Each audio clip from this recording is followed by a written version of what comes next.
You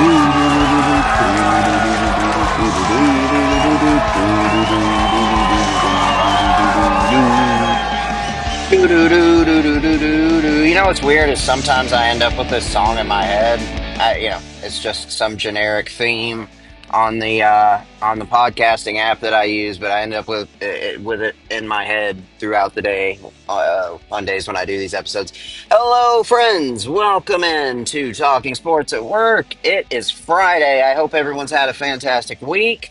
Um, we had some football yesterday. We've got some big football tomorrow, football the next day, football the day after that.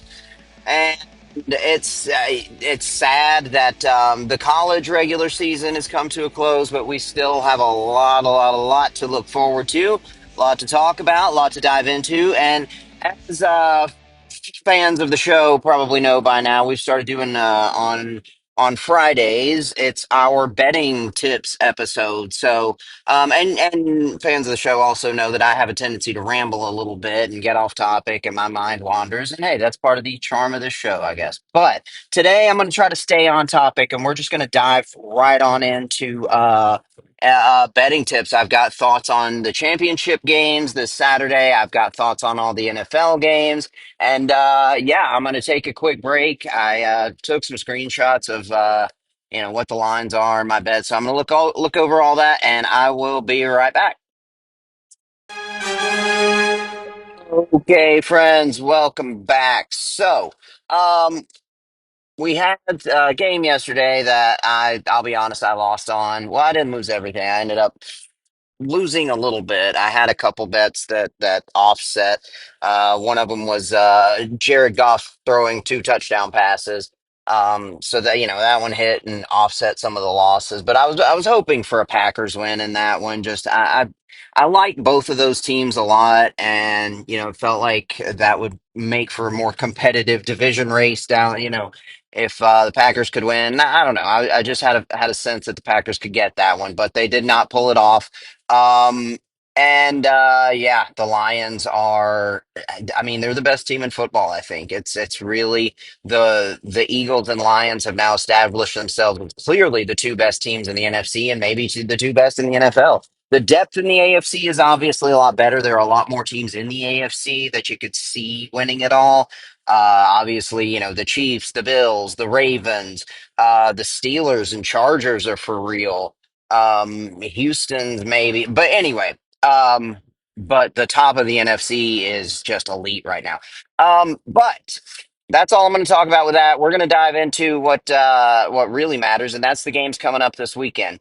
So first things first, I'm just going to give you the one bet that I already made this morning. It was and you guys know I love looking through all the different apps and taking advantage of whatever profit boosts and promos and stuff's out there. And ESPN every Saturday does this, and every Sunday they'll give you multiple usually profit boosts. That I've found that if you make a bet on Friday for Saturday's games, you can get a profit boost. And then the next morning, there's usually another one. And then for the afternoon games, there's another one. And they do that on Sunday as well. So, anyway, take advantage of all that stuff.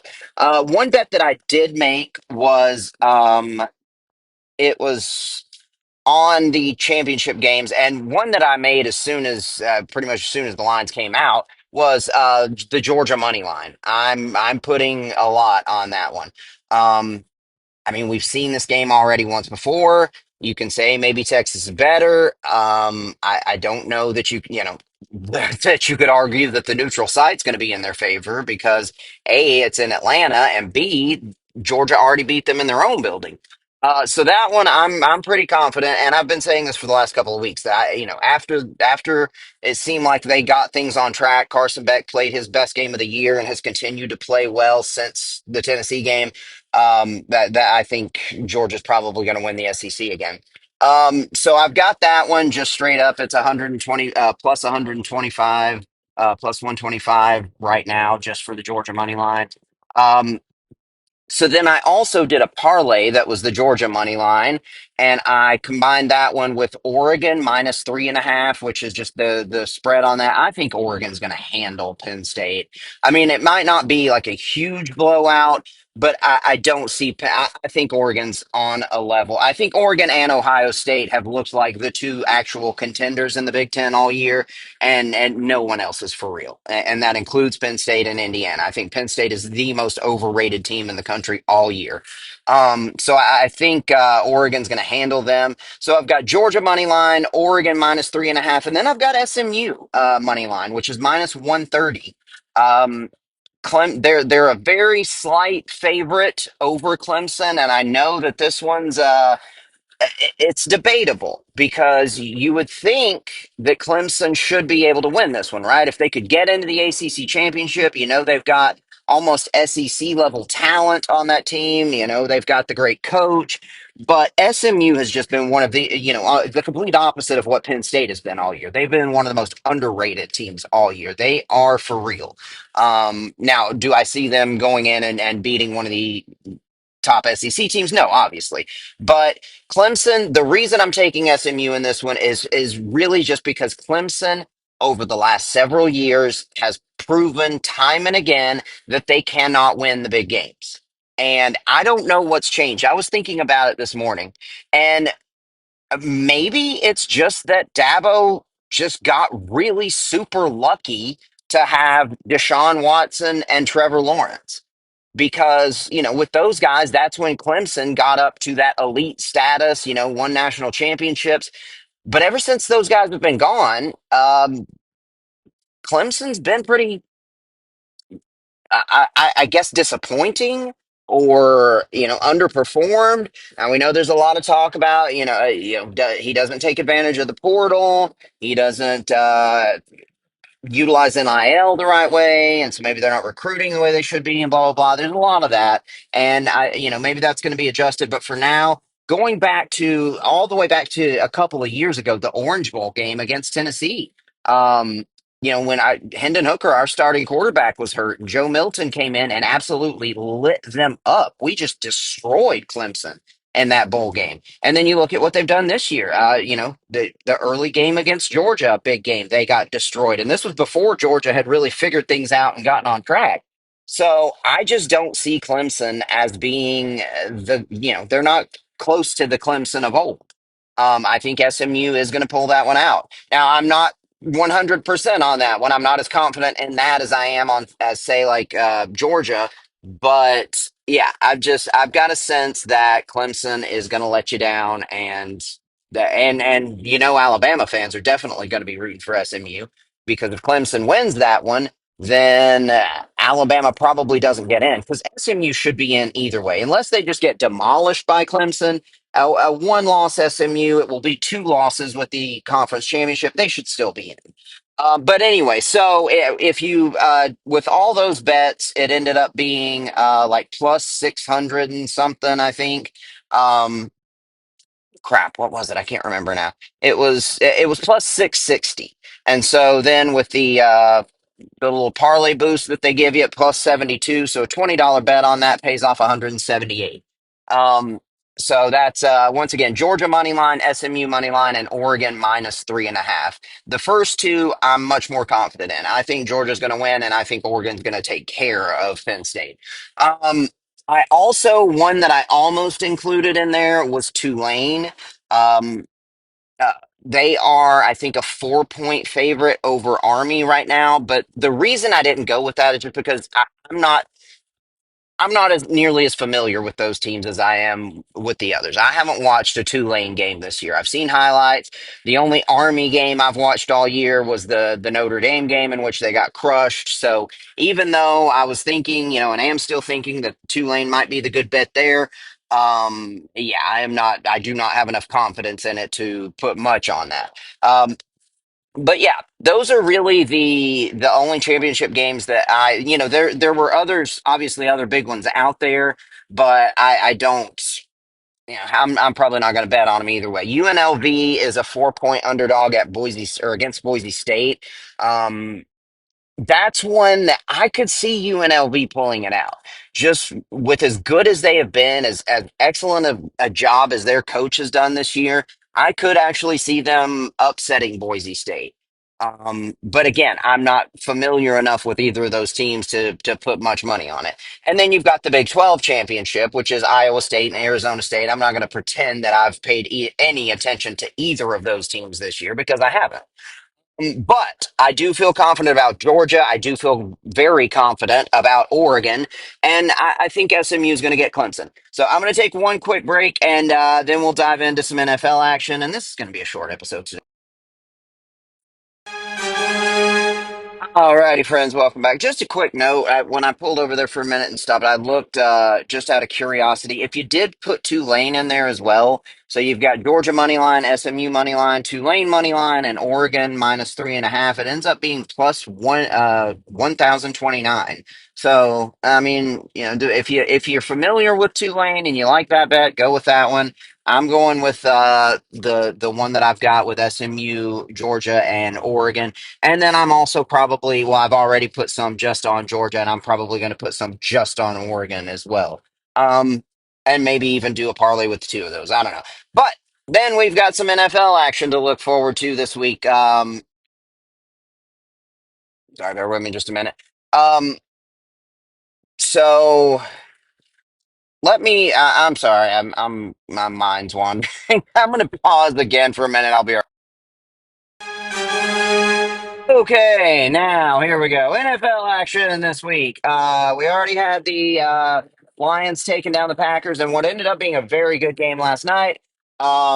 This week, and I'm just going to go through each one of these. I haven't put together any actual bets, and I really haven't even looked at them that closely yet. So I'm just going to go through and give my thoughts, and then if there is something that I really like, I'll let you know. But take any of this with a grain of salt because, again, this is just my initial thoughts, and this has been my system all year long.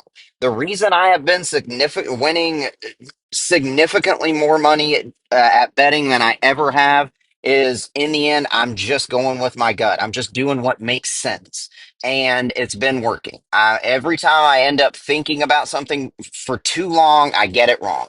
So I'm not outsmarting myself. I'm not overthinking this stuff. I know these teams, I know this sport, and my gut has been making me a lot of money this year. So, with that being said, the Eagles are a 13-point favorite at home against the Panthers. I'm probably not going to bet on that one, but anytime normally that I see a spread that big in an NFL game, I'm probably going to take the underdog.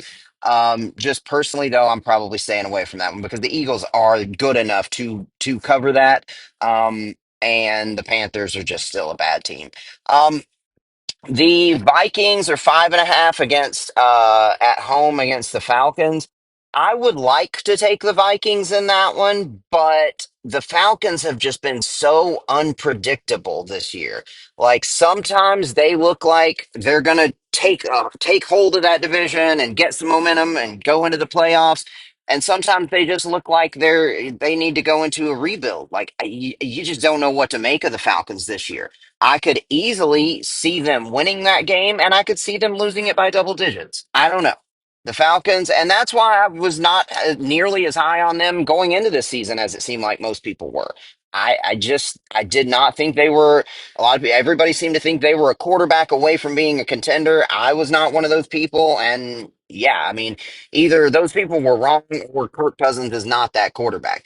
Anyway, so if I do anything on that one, maybe I'll take the Vikings, but I don't know. The Jets and Dolphins. The Dolphins are a 5.5-point favorite there. Now that's a division game. So that can be tricky with two opponents that know each other, but I would not have a problem taking the Dolphins there and the point, with 5.5. They're at home. We know how Miami plays in Miami. They have a lot to play for. They need to basically win out, and then they can, get into the playoffs still. So I'd take Miami there. Then you've got Cleveland at Pittsburgh. Pittsburgh is a 6.5-point favorite. Um, I think we just saw this game once already a couple of weeks ago. Didn't they play the first one just a couple of weeks ago? And I believe Cleveland, that was the one. Yeah, Cleveland ended up winning that one. That was a snow game, right? Um, so I want to take Pittsburgh minus 6.5, but well, no, actually, no, I don't. If I do that one, I would probably lower that line.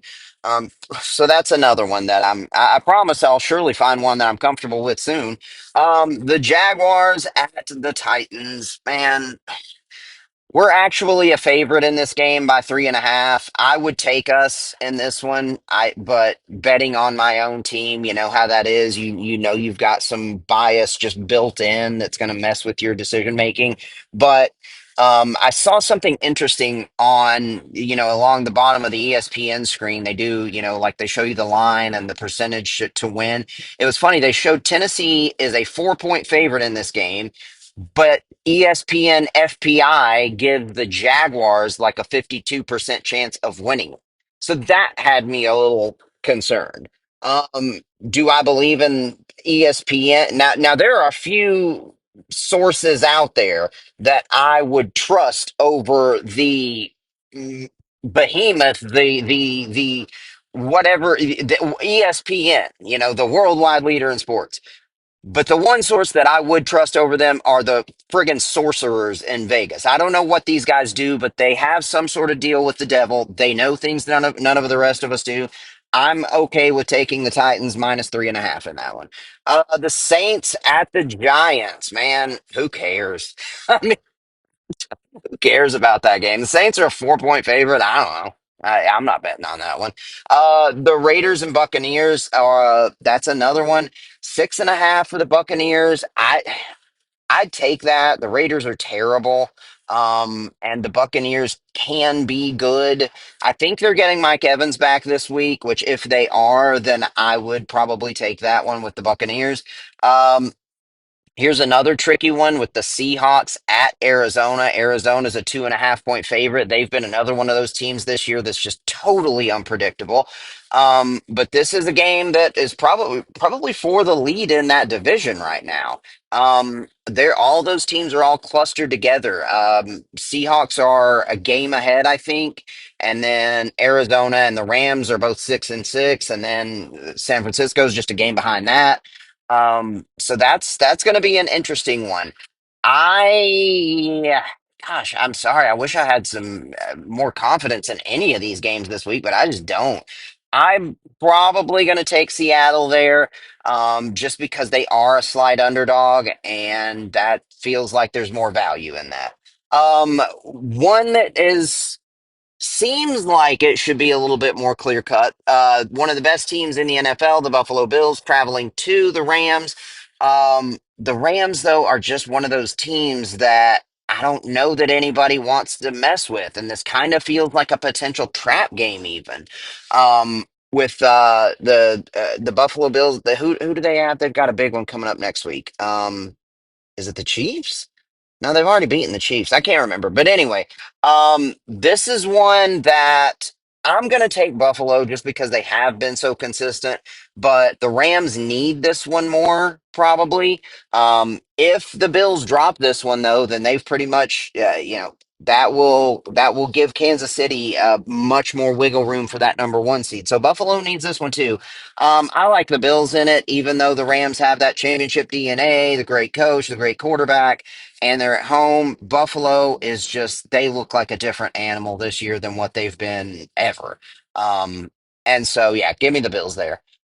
Another sort of sneaky, tricky one, the Chicago Bears. And this is the first time I'm going to say this and have said this all year. I'm taking the Bears in their game at San Francisco. San Francisco's entire team is injured. Even though they're still, technically in the division race, they are not nearly what people expected them to be going into this season. They've just been decimated with injuries, had all kinds of bad luck, things not go their way. This has not been their year.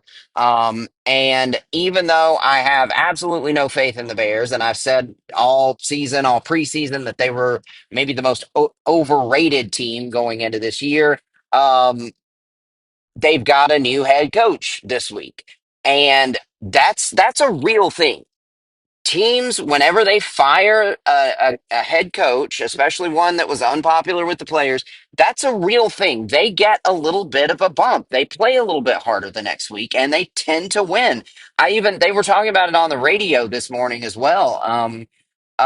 Which I'm not just straight up copying this. This has always been sort of a thing of mine to bet on teams in cases after they fire a coach. Um, but then they were talking about it on the radio this morning. I think it was on Fox, and it was like teams over the last few years and their first game after firing a coach are like 18 and something. But they have a winning record. So I'm going to take the Bears. They're plus 170 on the money line. Thomas Brown is the one guy that it seems like everybody kind of liked, and he's the guy taking over as the interim coach. He's the guy who's gotten a lot of the credit for Caleb Williams finally starting to look like the guy they hoped he would be. Yeah, I think that's just a sneaky game right there that the Bears might be a good value pick. The Chargers and the Chiefs on Sunday night. That is one I'm really going to be looking forward to watching. I'm taking the Chargers. I like the Chargers. I know I say never bet against the Chiefs, and I am not super confident in this, but if the line were closer, I would probably either take the Chiefs or stay away from it. But at plus 175, I just feel like the Chargers might could get them. And I think it's worth putting a little bit on that plus 175. And I know I'm contradicting myself with the whole never bet against the Chiefs thing, but they've squeaked by so many times this year. And the Chargers, the one thing that worries me about it, well, not the one thing, but one thing that kind of makes me doubt this is the loss of J.K. Dobbins. And then I also just found out, I actually forgot about this. They lost, I think Lad McConkey is going to be out for this game as well.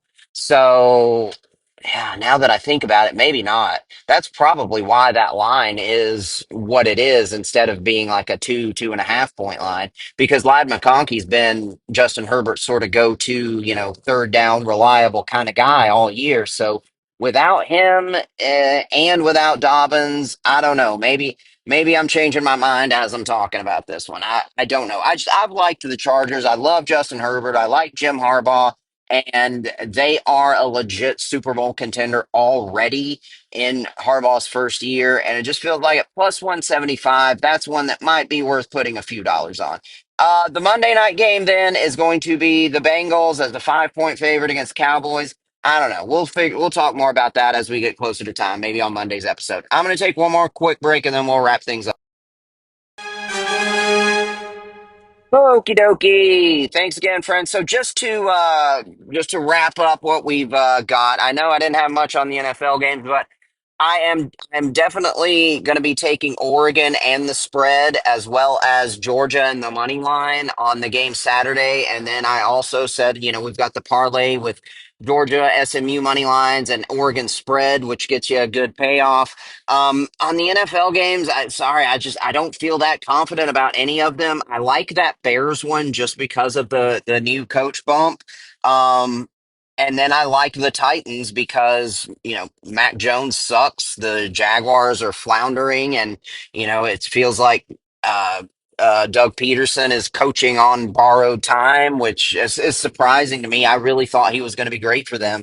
But I like the Titans there, but I could be, that could be my Titans bias coming in there.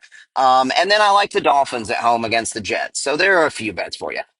Anyway, I hope everyone has a fantastic weekend. I the one last thing is, and I talked about this on the episode earlier this week, so I don't know that there's really that much more to cover, but I am hoping that somehow things can shake out, that Tennessee gets a home game in the playoff.